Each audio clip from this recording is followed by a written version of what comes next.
Good day! Welcome back! Nandito tayo sa Hagonoy, Bulacan.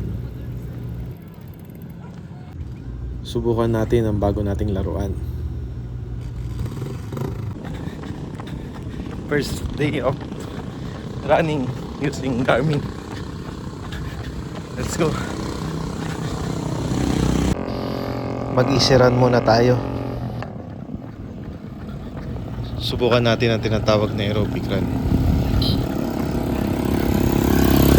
Aerobic run meaning tumatakbo ka ng easy pace, kung saan ginagamit ng katawan natin ang oxygen para makapag-produce ng energy.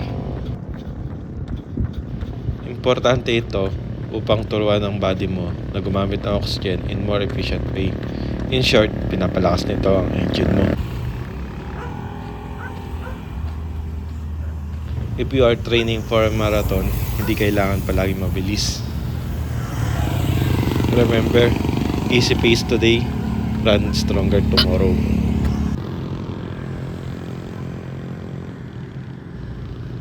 Lace up, run with me, run with JC.